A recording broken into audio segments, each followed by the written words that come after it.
Bonjour à toutes et à tous et merci de préférer BB24 pour vous informer. Voici le sommaire.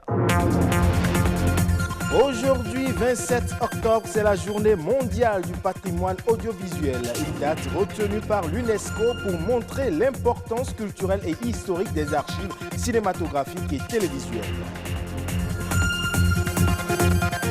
Pour ou contre l'utilisation du téléphone portable en milieu scolaire, la question reste d'actualité avec la reprise des classes. Pour certains, c'est un outil indispensable, mais pour d'autres, c'est source d'échecs. Enfin, c'est un récit de faits ou d'aventures imaginaires. Le conte, ce genre littéraire oral qui vise à distraire ou à édifier, se meurt et il urge de procéder à sa conservation.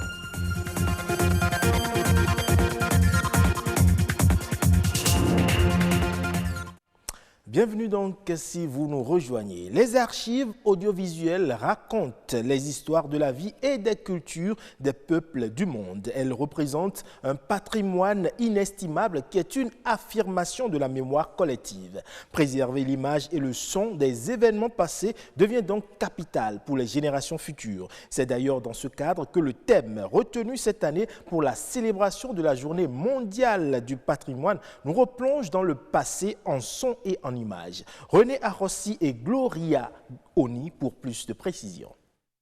Depuis 5 heures ce matin, la station régionale de la Voix de la Révolution à Parakou a démarré ses émissions. Nos histoires collectives sont souvent capturées sur film, vidéo, audio ou numérique et à travers elles, on s'engage à partager nos vécus avec les générations futures. Les anciennes télévisions et radios n'ont cependant pas les mêmes histoires que celles d'aujourd'hui. Nous travaillons dans le temps avec des caméras pas comme vous utilisez aujourd'hui. C'est des caméras classiques, traditionnelles, qui se font tourner à base des films.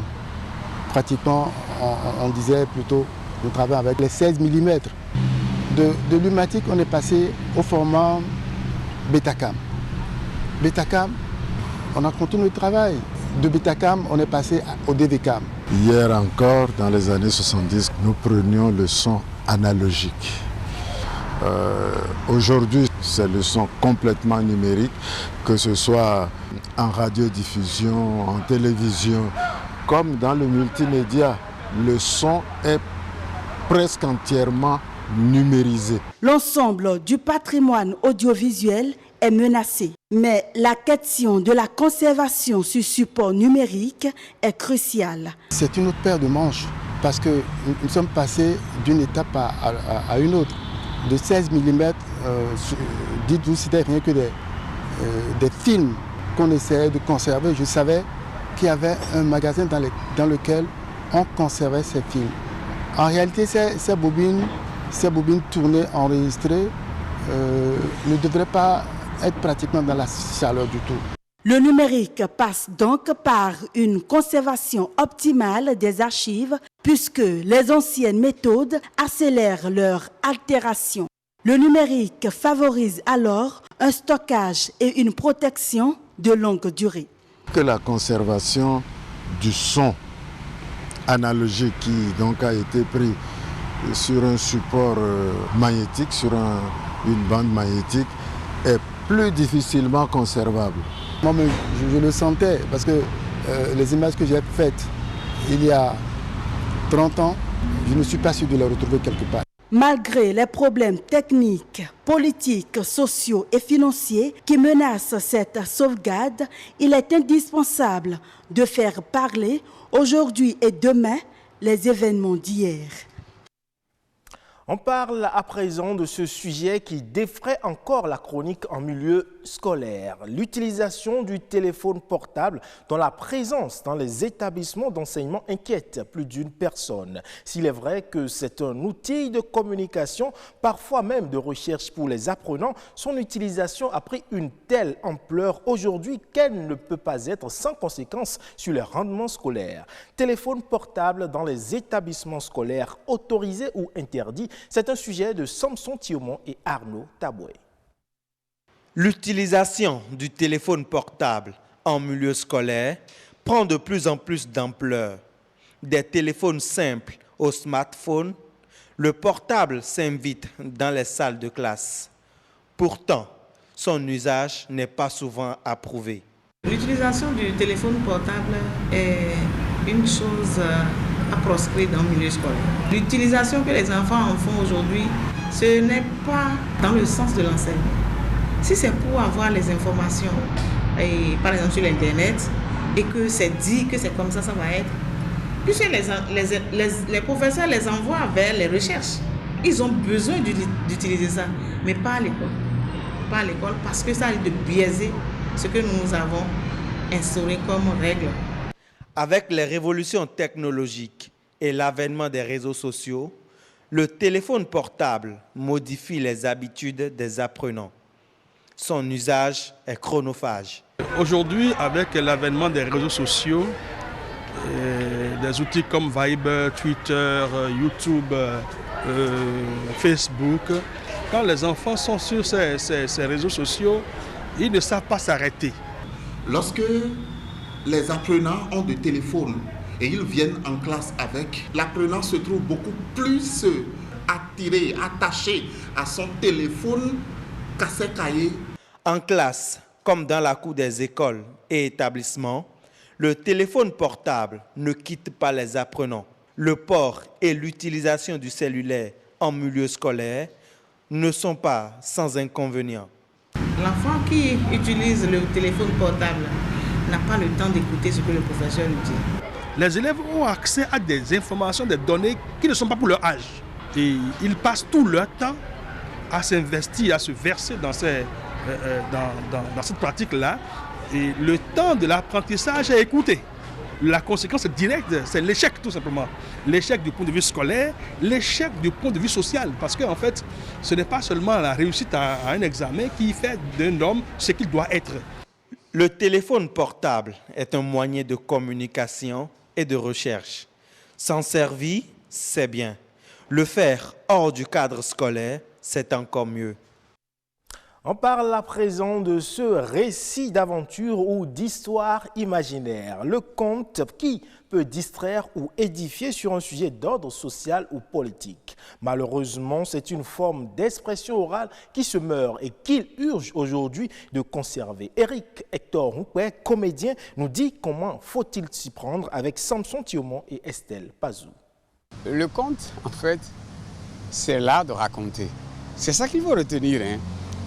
L'art de dire des récits de façon émouvante et vivante. Le conte est autant didactique que ludique. C'est nécessaire qu'il soit ludique. Mais inévitablement, il est didactique.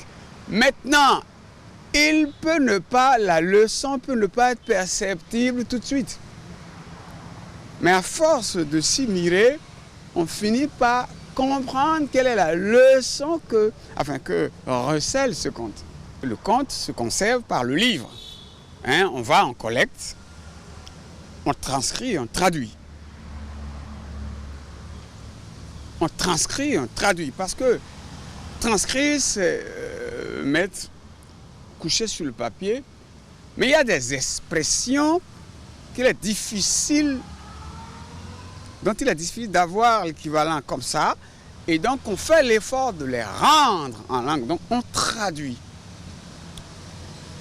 Et vous avez beaucoup d'ouvrages, les contes et légendes du Bénin, les contes d'Amadou Koumba, ainsi de suite.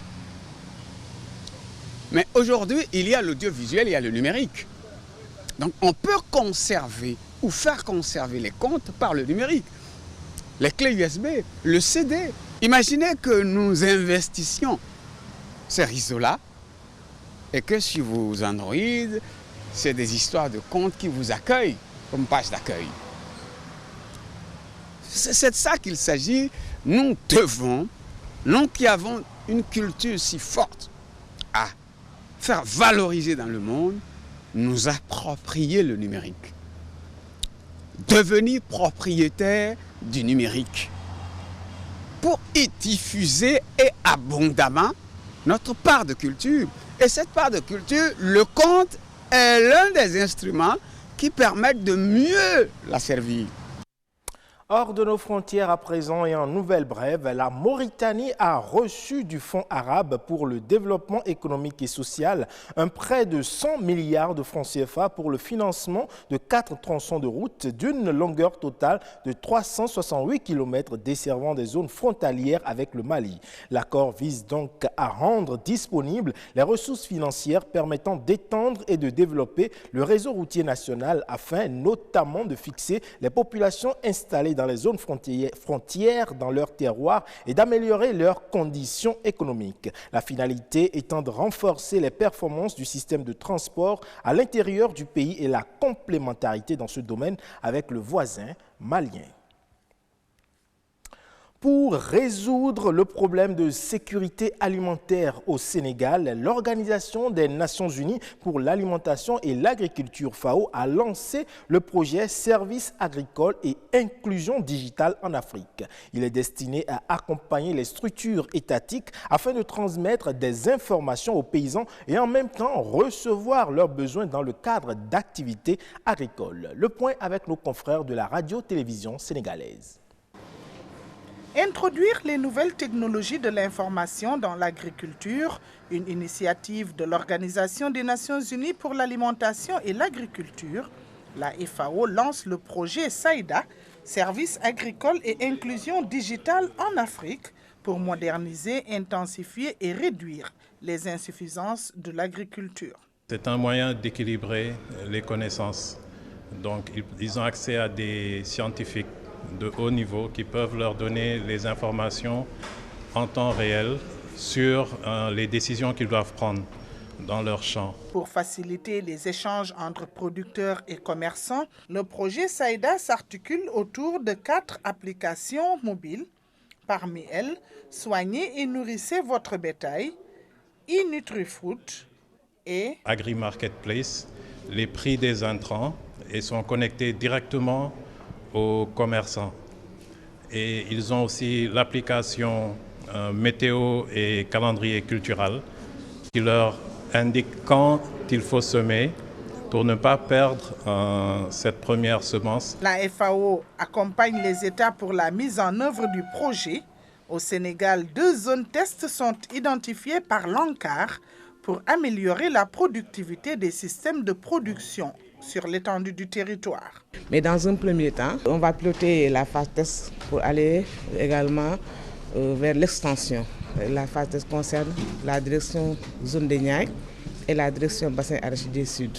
Cet outil important pour les petits exploitants agricoles et éleveurs va révolutionner l'agriculture. La tutelle soutient l'initiative. Le ministère de l'Agriculture soutient et appuie vraiment ce projet. Aujourd'hui, avec ces technologies, avec l'information qui arrive à temps au niveau d'un producteur, il peut, à son niveau, prendre la décision de dire que, écoute, je vais semer ou je vais attendre. L'autre aspect qui me semble important, c'est le volet commercialisation. C'est un développement majeur.